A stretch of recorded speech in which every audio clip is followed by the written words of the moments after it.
আসসালামু আলাইকুম সুপ্রিয় শিক্ষার্থীরা, আশা করি তোমরা সবাই সুস্থ আছো, ভালো আছো। দীর্ঘদিন পরে আবার তোমাদের সামনে হাজির হয়েছি। আজকে আমি তোমাদের সাথে আলোচনা করব সুলতান গিয়াসউদ্দিন ইয়োজ খলজি। সুলতান গিয়াসউদ্দিন ইয়োজ খলজি অত্যন্ত সাধারণ অবস্থা থেকে তার নিজের বুদ্ধি, সাহস এবং কূটনৈতিক জ্ঞানের সাহায্যে লখনৌতির সিংহাসন অধিকার করেছিল। বাংলার খলজি মালিকদের মধ্যে গিয়াসউদ্দিন ইয়োজ খলজি সর্বশ্রেষ্ঠ ছিলেন।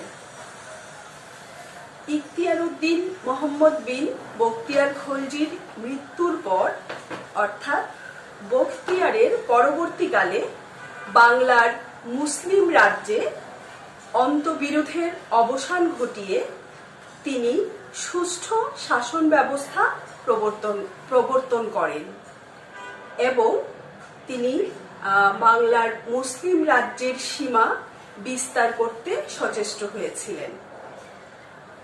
গিয়াসউদ্দিন ইয়োজের 15 বছরের শাসনকাল অর্থাৎ 1212 খ্রিস্টাব্দ থেকে 1227 খ্রিস্টাব্দ পর্যন্ত বাংলার মুসলিম রাজ্যের জন্য একান্ত প্রয়োজনীয় ছিল।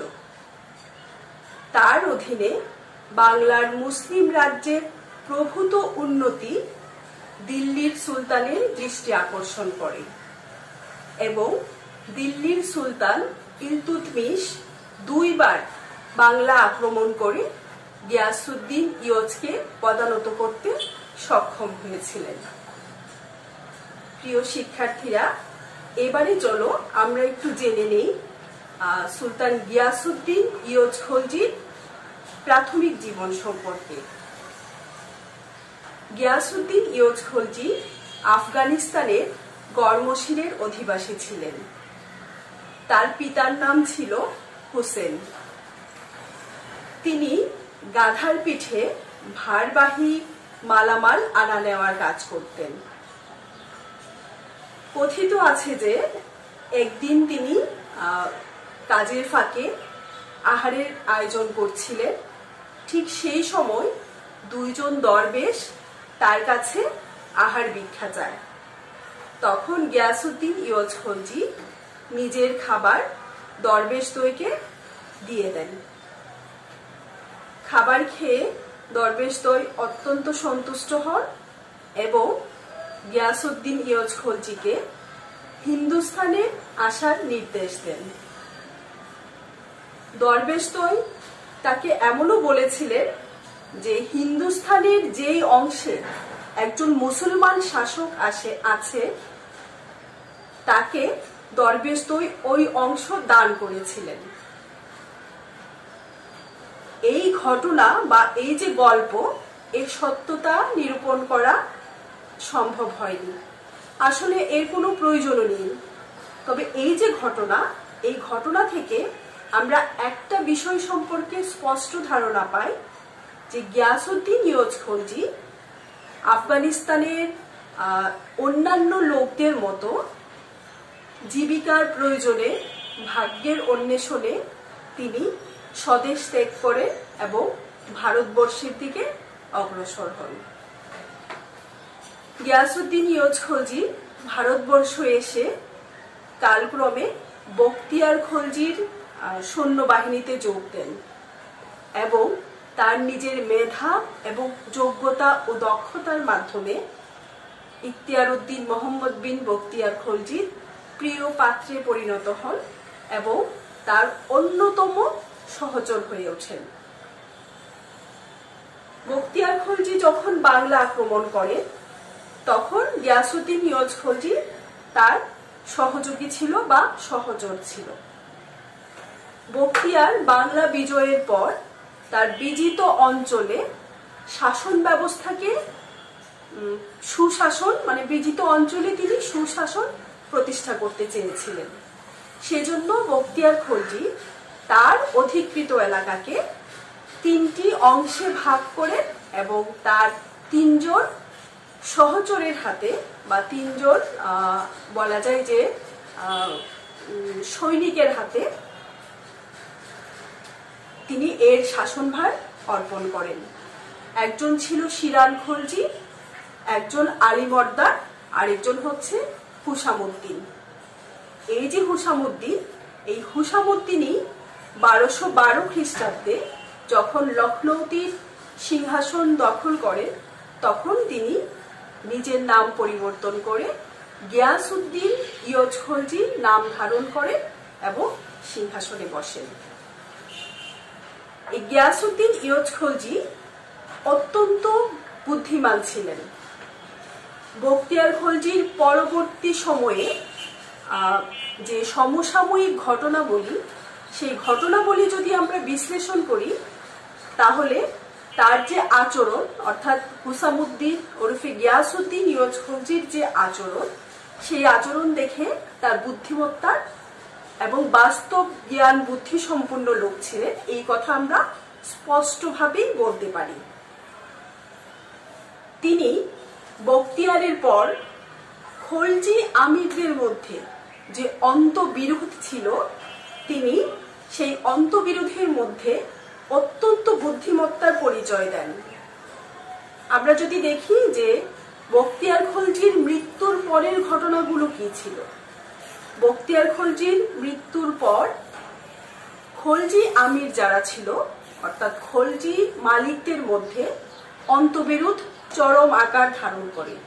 কারণ প্রত্যেক আমির মনে করত যেহেতু তারা বখতিয়ারের সাথে বাংলা বিজয়ে অংশগ্রহণ করেছিল, সেহেতু সিংহাসনের উপর তাদের প্রত্যেকেরই দাবি আছে।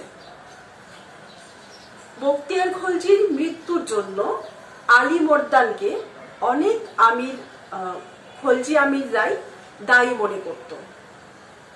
তাই খলজি আমিররা একত্রে মিলে শিরান খলজিকে নেতা মনে করেন।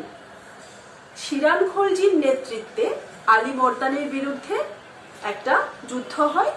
সেই যুদ্ধে আলীবর্দী পরাজিত হন এবং বন্দী হন। আলীবর্দী অত্যন্ত চতুর লোক ছিলেন। বন্দী দশা থেকে তিনি কারারক্ষীকে উৎকোচ দিয়ে সেখান থেকে পালিয়ে দিল্লিতে গিয়ে আশ্রয় নেন এবং কালক্রমে কুতুবউদ্দিন আইবক, দিল্লির যে সুলতান, সেই দিল্লির সুলতানের প্রিয় পাত্রে পরিণত হন। আলীবর্দীর উস্কানিতে দিল্লির সুলতান কুতুবউদ্দিন আইবক বাংলা আক্রমণের জন্য নির্দেশ দেন। বাংলা আক্রমণ করতে অগ্রসর হয়। অযোধ্যার যে শাসক ছিল কায়েমাজ রুমি, তিনি একটি বিশাল সৈন্যবাহিনী নিয়ে বাংলা আক্রমণের জন্য অগ্রসর হন। হুসামুদ্দিন অর্থাৎ গিয়াসউদ্দিন ইয়জ খলজির অধিকৃত মানে তার শাসনকৃত যে এলাকাটা ছিল সেটা ছিল সীমান্তবর্তী। কায়েমাজ রুমি যখন তার বিরাট সৈন্যদল নিয়ে বাংলার দিকে অগ্রসর হন, সেই সময় হুসামুদ্দিনের অঞ্চলটাই আগে আসে। কায়েমাজ রুমির এত বিরাট সৈন্যদল দেখে হুসামুদ্দিন তথা গিয়াসউদ্দিন ইয়জ খলজি উপলব্ধি করতে পেরেছিলেন যে এককভাবে এই দিল্লির সৈন্যদলকে বাধা দেওয়া বা যুদ্ধ করা বুদ্ধিমানের কাজ হবে না। সেজন্য তিনি কায়েমাজ রুমির সাথে কোনো সংঘর্ষে না গিয়ে বরং তার সাথে সন্ধি স্থাপন করেন, তার বশ্যতা স্বীকার করে নেন। অতঃপর কায়েমাজ রুমি তখন একটা বিরাট সৈন্যদল নিয়ে শিরান খলজিকে আক্রমণ করার জন্য অগ্রসর হন। শিরান খলজি প্রথমে ভয়ে পালিয়ে যান, পরবর্তীতে আবার তার সাথে কায়েমাজ রুমির সরাসরি যুদ্ধ হয় এবং সেখানে শিরান খলজি পরাজিত হন।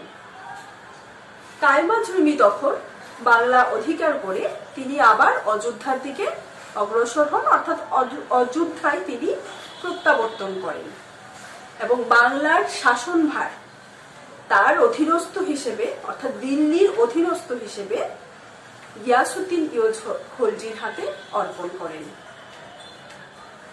পরবর্তী সময়ে দেখা যায় যে আলীবর্দী কুতুবউদ্দিন আইবেককে খুশি করে তার নির্দেশে তিনি বাংলার শাসনকর্তা হিসেবে অর্থাৎ দিল্লির অধীনস্থ একজন শাসক হিসেবে তিনি বাংলার দিকে অগ্রসর হন। আলীবর্দী জানতেন যে খলজি মালিকরা অনেকেই তাকে সহজে মেনে নিবে না, আর সেজন্য তিনি একটা বড় সৈন্যদল গঠন করেন। এই বিরাট সৈন্যদল নিয়ে তিনি যখন লখনৌতির দিকে অগ্রসর হন তখন হুসামউদ্দিন ইয়োজ খলজি অত্যন্ত বুদ্ধিমানের সাথে আলীবর্দীকে বাধা না দিয়ে বরং তিনি সিংহাসন ছেড়ে দেন।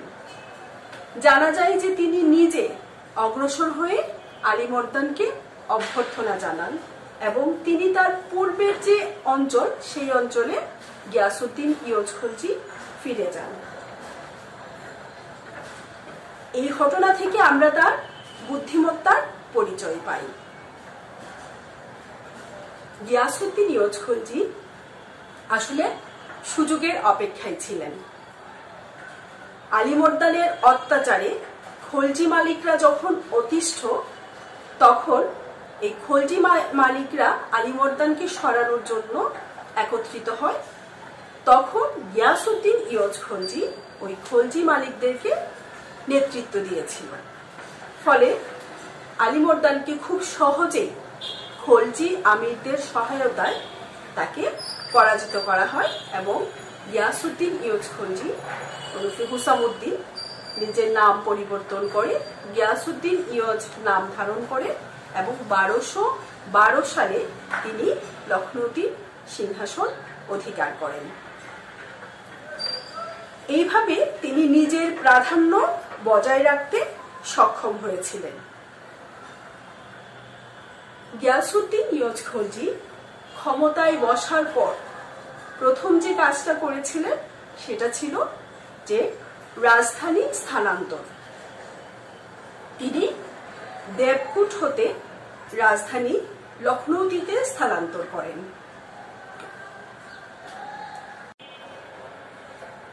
বখতিয়ার খলজির মৃত্যুর পর থেকে দেবকুট থেকেই রাজ্যের শাসন কার্য পরিচালিত হচ্ছিল। দেবকুট উত্তর বাংলার অপেক্ষাকৃত উঁচু স্থানে অবস্থিত ছিল। ফলে দিল্লি থেকে দেবকুটের দূরত্ব অনেক বেশি ছিল। ফলে দিল্লি বাহিনী কর্তৃক সহজে আক্রান্ত হবার আশঙ্কা ছিল না। গিয়াসউদ্দিন ইয়োজ খলজি ক্ষমতায় বসেই তিনি রাজধানী দেবকুট থেকে লখনৌতিতে স্থানান্তর করেন। রাজধানী স্থানান্তরের পেছনে তার কিছু কারণ ছিল। কারণগুলো কি? লখনৌতি ছিল নদীর তীরবর্তী শহর, ফলে ব্যবসা বাণিজ্যের জন্য সুবিধাজনক ছিল। এছাড়াও গিয়াসউদ্দিন ইয়োজ খলজি উপলব্ধি করতে পেরেছিলেন যে এই যে অঞ্চল অর্থাৎ বাংলার যেখানে জালের মতো ছড়িয়ে ছিটিয়ে আছে অসংখ্য নদী নালা, এখানে রাজ্য বিস্তার করতে হলে এবং তার শাসন ব্যবস্থাকে সুদৃঢ় করতে হলে শুধুমাত্র অশ্বারোহী বাহিনী দ্বারা এই অঞ্চল শাসন করা সম্ভব হবে না। তাই তিনি এই অঞ্চলে শাসন ব্যবস্থা সুদৃঢ় করতে নৌবাহিনীর প্রয়োজনীয়তা উপলব্ধি করেন। নদীর তীরবর্তী হলে, রাজধানী নদীর তীরবর্তী হলে নৌবাহিনী গঠন করা অনেক সহজ হবে। সুলতান গিয়াসউদ্দিন ইয়োজ খলজি প্রথম নৌবাহিনী গঠন করেন। তাছাড়াও যে লখনৌতি নদীর তীরবর্তী হওয়ায় এবং দিল্লি থেকে অনেক কাছে ছিল, কাছে হওয়ায় দিল্লি বাহিনীর আক্রমণের আশঙ্কা কিন্তু ছিল। তারপরও গিয়াসউদ্দিন ইয়োজ খলজি দিল্লির আক্রমণের আশঙ্কা সত্ত্বেও রাজধানী লখনৌতিতে স্থানান্তর করেছিলেন। সেজন্য অনেকেই মনে করেন যে তিনি হয়তো এতটাই শক্তিশালী ছিলেন যে দিল্লি আক্রমণকে প্রতিহত করার মতো ক্ষমতা গিয়াসউদ্দিন ইয়োজ খলজির হয়েছিল। গিয়াসউদ্দিন ইয়োজ খলজি শুধুমাত্র রাজধানী স্থানান্তর করেননি, তিনি এর প্রতিরক্ষা ব্যবস্থা জোরদার করার জন্য বসনকোট নামে একটি দুর্গ নির্মাণ করেন। এরপরে হচ্ছে যে রাজধানী স্থানান্তরের পর তিনি যে উল্লেখযোগ্য কার্যক্রম শুরু করেন সেটা ছিল একটি রাজপথ নির্মাণ। এই রাজপথ নির্মাণ সামরিক প্রয়োজনে তৈরি হয়েছিল। তাছাড়াও প্রজাদের মঙ্গলের জন্য তিনি এই রাজপথ নির্মাণ করেছিলেন। রাজধানী লখনৌতির সাথে উত্তরে দেবকুট এবং দক্ষিণে লখনৌর এই দুই সীমান্তবর্তী শহরের সাথে যোগাযোগ স্থাপন করার জন্য তিনি এই দীর্ঘ রাজপথ নির্মাণ করেন।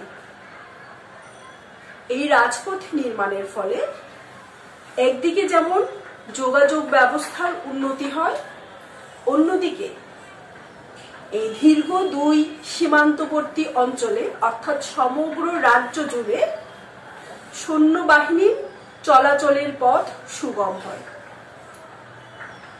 এছাড়া রাজপথ নির্মাণের ফলে ব্যবসা বাণিজ্যেরও প্রভূত উন্নতি হয়। এই দীর্ঘ রাজপথ জনগণের জন্য ছিল আশীর্বাদ স্বরূপ।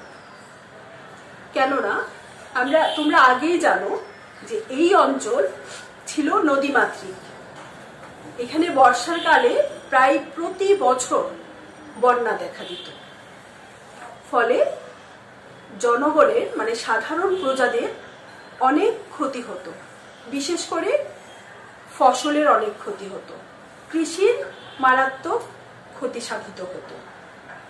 এই রাজপথটা অনেকটা বাঁধ হিসেবে কাজ করে, ফলে বার্ষিক বন্যার যে প্রকোপ সেই প্রকোপ অনেকাংশেই হ্রাস পায়, কৃষির উন্নতি হয়, আর এর সুফল ভোগ করে সাধারণ প্রজাগণ। গিয়াসউদ্দিন ইয়োজ খলজি শুধু রাজপথই নির্মাণ করেননি, তিনি সমগ্র রাজ্য জুড়ে অসংখ্য সেতু নির্মাণ করেন। লখনৌতি এবং তার যে পার্শ্ববর্তী অঞ্চল ছিল সেই অঞ্চলগুলোকেও তিনি বার্ষিক বন্যার প্রকোপ হতে রক্ষা করেছিলেন। এছাড়া তিনি লখনৌতির তিন পাশে সুগভীর এবং সুপ্রশস্ত পরিখা খনন করেছিলেন। গিয়াসউদ্দিন ইয়োজ খলজির এই যে কার্যাবলী, এগুলোই প্রমাণ করে যে তিনি একজন সুশাসক ছিলেন। বাংলার মুসলমান শাসকদের মধ্যে গিয়াসউদ্দিন ইয়োজ খলজি প্রথম সুলতান যার মুদ্রা পাওয়া গেছে, এবং তার যে মুদ্রা, গিয়াসউদ্দিন ইয়োজ খলজির যে মুদ্রা, সেই মুদ্রায় বাগদাদের খলিফার নাম অঙ্কিত ছিল। তাছাড়াও নাসির আমিরুল মুমেনিন এবং কাসিম আমিরুল মোমেনিন উপাধি মুদ্রায় ব্যবহার করা হয়। এটা থেকে অনেকে মনে করেন যে ইয়োজ তার নিজ সার্বভৌম ক্ষমতা দৃঢ় করার জন্য বাগদাদের খলিফার কাছ থেকে সনদ লাভ করেছেন। কিন্তু অন্যান্য যে প্রাসঙ্গিক সূত্র, সেই সূত্রগুলো যদি আমরা পর্যালোচনা করি তাহলে দেখা যায় যে ইয়োজ খলজি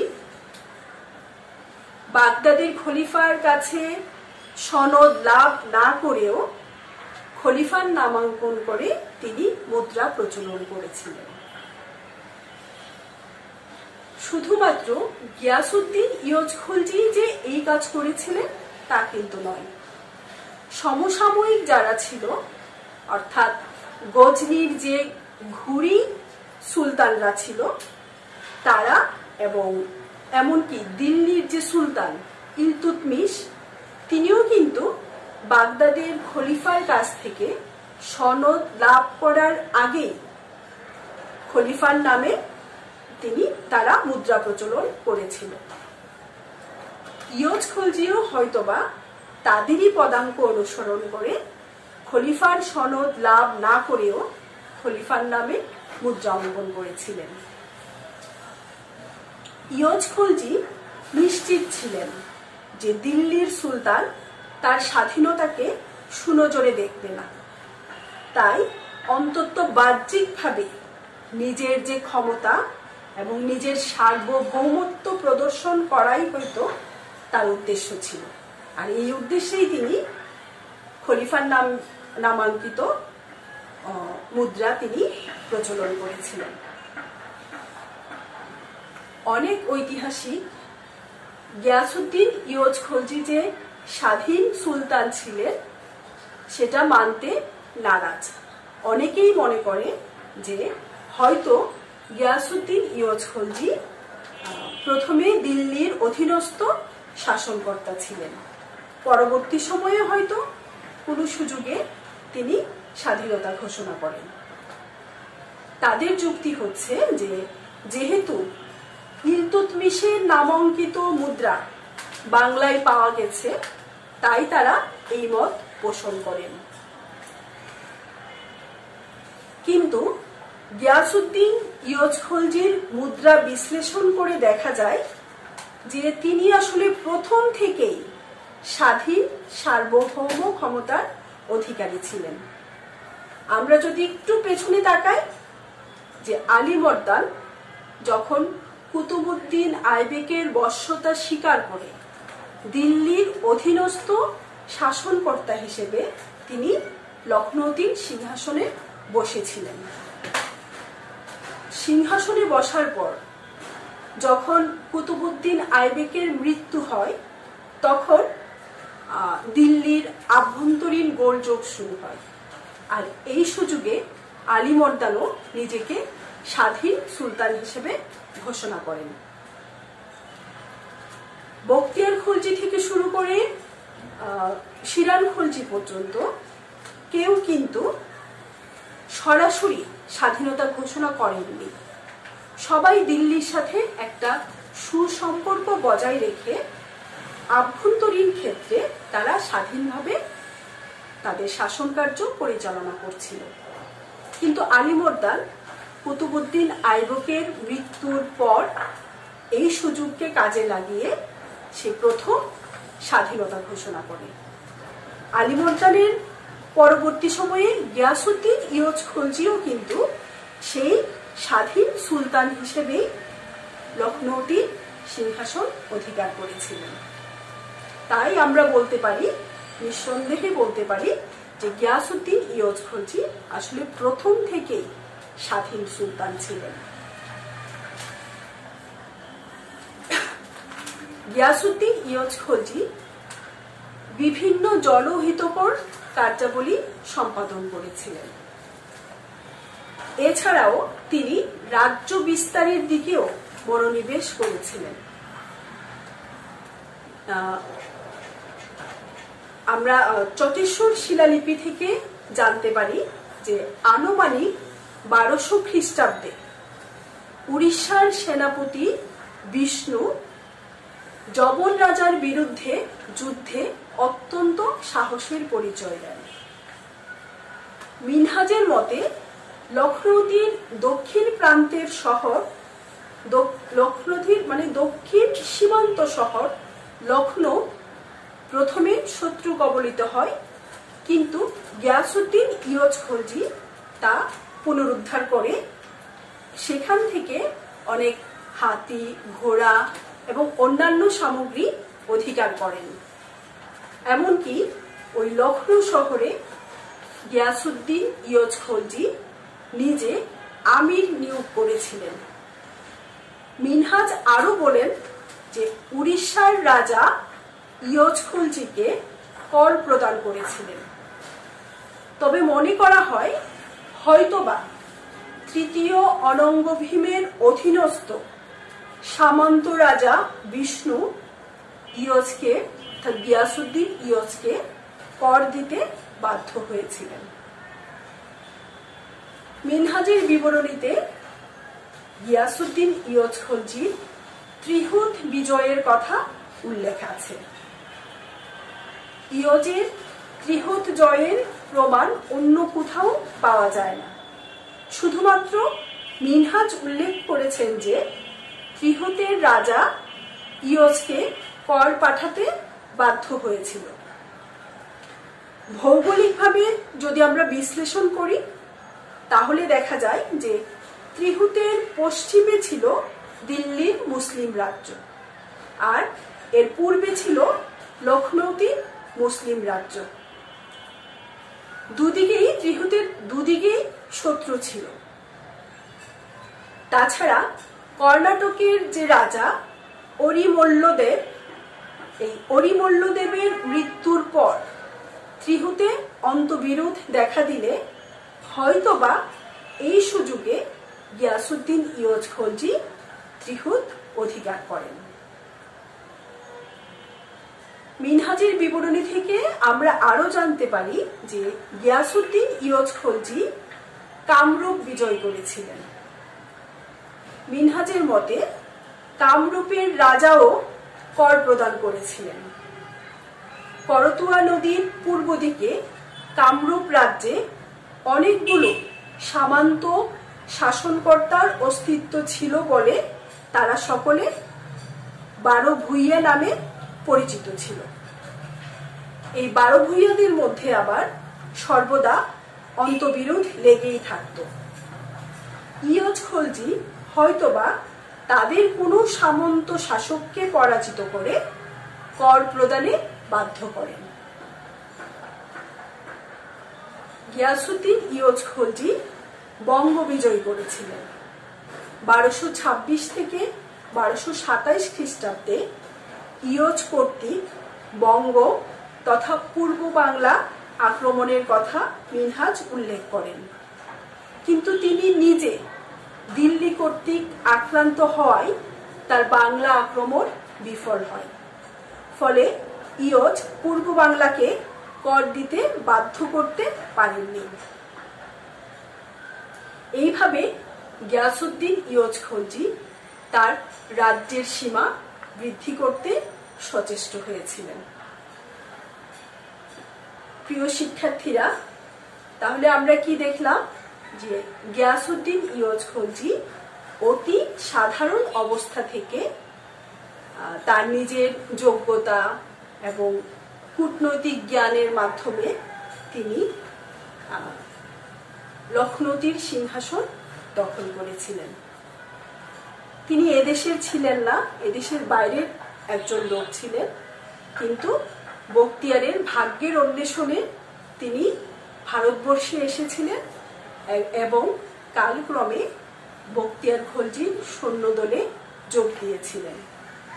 সেখান থেকেই তার উত্থান শুরু এবং পরবর্তী ঘটনা প্রবাহের মাধ্যমে তিনি শেষ পর্যন্ত লখনৌতির শাসনভার অর্থাৎ বাংলার মুসলিম রাজ্যের শাসনভার তিনি গ্রহণ করেছিলেন এবং অত্যন্ত সুদৃঢ়ভাবে তিনি তার শাসন কার্যক্রম চালিয়েছিলেন। এমনকি বাংলার মুসলিম রাজ্যের সীমানা তিনি বিস্তার করতে সচেষ্ট হয়েছিলেন। তার সময়ে মুসলিম রাজ্যে অনেক উন্নতি হয় এবং লখনৌতিতে তার যে দরবার ছিল সেই দরবার দিল্লির সুলতানের দরবারের সমকক্ষ হয়ে উঠেছিল।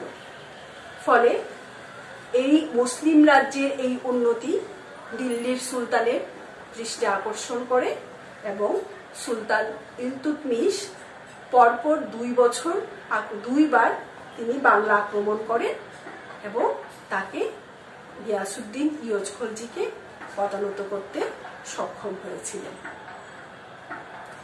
সুপ্রিয় শিক্ষার্থীরা, তাহলে আজকে এ পর্যন্তই।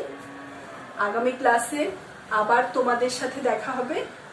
অনেকদিন পর তোমাদের সামনে আবার হাজির হতে পেরে আমার খুবই ভালো লাগছে।